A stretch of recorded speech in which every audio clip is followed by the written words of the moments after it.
like to welcome a few families who have been directly impacted by the elimination of surgical care by Lurie and now Northwestern. And let's make sure we give them a round of applause. These are parents of trans individuals who have come out to tell you their stories and how they've directly been impacted.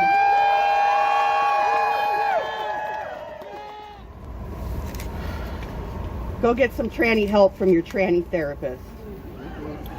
Stupid faggy waggy, nobody cares about you.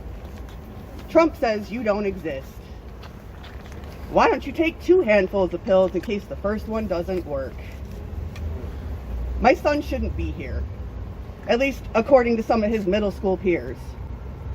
These were just a tiny handful of the messages and comments my son has received in the past year alone.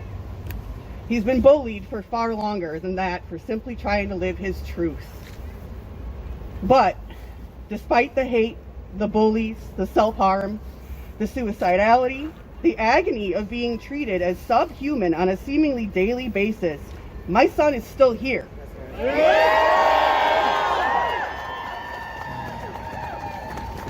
One of the main reasons for that, and the thing that gave my son a glimmer of hope, was that after meeting with the Lurie team, his pediatrician, his therapist, and a psychiatrist who all agreed that it was medically necessary, he began to receive gender-affirming care from Lurie. The very same place that is now ripping life-saving care away from its transgender patients. People need to understand, being a trans kid isn't something you do because it's trendy. These kids wouldn't choose to put themselves through the torture of knowing they're hated for simply existing because they think it's cool. They wouldn't subject themselves to bullying and physical threats and violence because they're trying to get social media clout.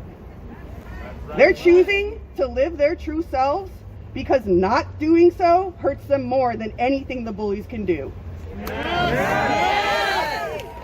I hope that Lurie, other hospitals and health centers, and the rest of the world will consider the true harm of taking gender-affirming care away from these vulnerable humans who desperately need allies in a world that is so focused on degrading and erasing them. Please, help us literally save their lives and fight like a mother for trans rights.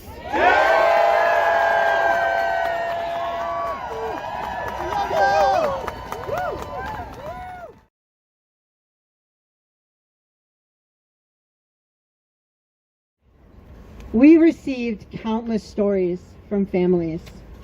I am the admin for one of the largest Facebook pages for the state of Illinois for parents and caregivers of trans people. If you're part of our group, thank you for being here right now.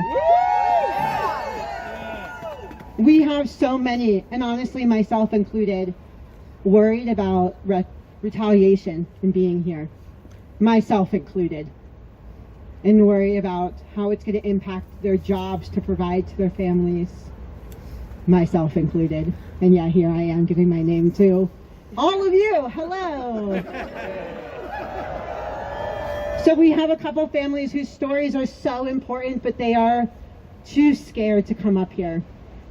So my incredible partner, both in the organization and in life, is going to read their statements to you.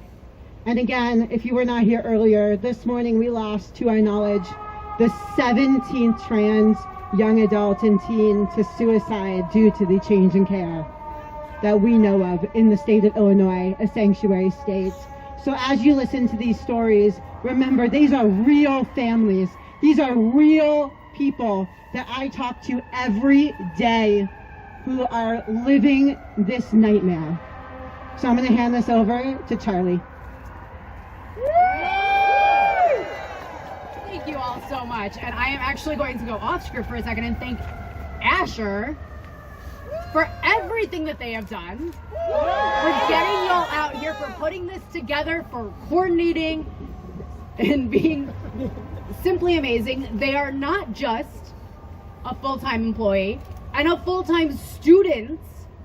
They are on the phone every day with other parents, helping coordinate care, helping take care of trans kids across this state. They're amazing.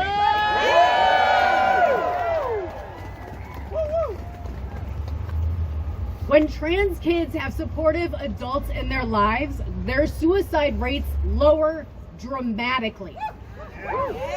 So thank you to every adult here who is here supporting your trans kids, your trans family members. Thank you. When I was a kid, I knew I was different and I did not have the language for it. I did not have the support to say who I was. And it was not great. So to be here as a trans adult, to show that we can grow up, we can be professionals, we can do whatever we want. It means so much. But me, myself, as an adult, when I went to go get my HRT, I was told I couldn't. And I had to go get my prescription somewhere else. So that is what is happening. There is last week. Yes, there is a real impact from these executive orders on kids and adults seeking the care that they need, the life-saving care. So, first story is sent to us by Louise, whose child is currently 12. She said, when James was 7, we realized that what he had been trying to tell us for years. After reading a book in our local library, he had the knowledge to finally name it. James was transgender. He had rebuked his gender assigned at birth since the moment he could talk. The loud buzz of society's gender norms had us believing James was just a tomboy. My mistake as a mom is that I didn't hear my child sooner.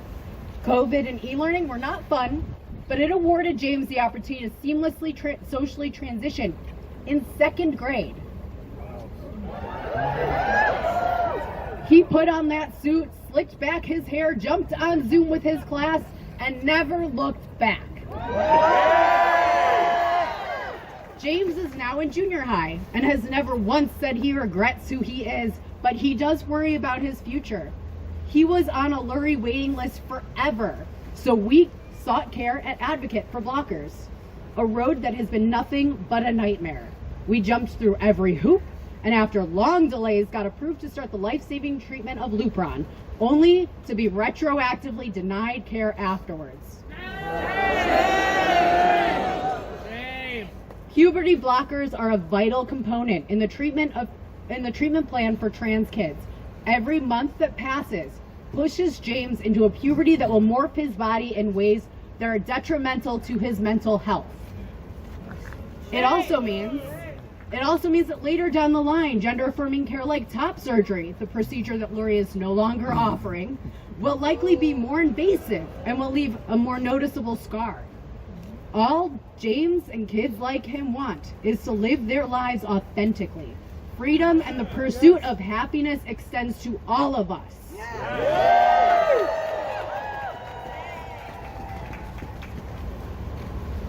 So the next one is from Lisa about her 16-year-old.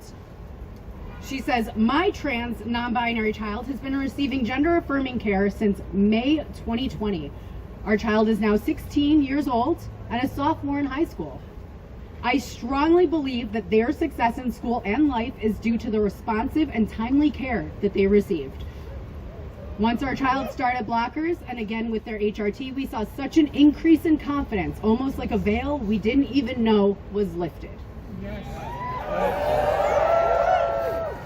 She says she is beyond terrified. What will happen if their child loses access to their medical care and HRT prescriptions? When we talk with our teen about the current state of affairs, she says, I can see their panic and increased tension immediately. I know this life-saving care that they're providing. She guarantees it, and that she is grateful to be living in Illinois and appreciates the continued advocacy to protect the medical rights of transgender individuals. So thank you to everyone here, and thank you to everyone who submitted their stories. We are going to start posting them on the Trans Up Front page, so if you have access to that link, and we'll post it again, please share your stories. We want to make sure that trans stories are centered and amplified in this fight. Trans rights are human rights. Trans rights are human rights. Trans rights are human rights. Trans rights are human rights. Trans rights are human rights.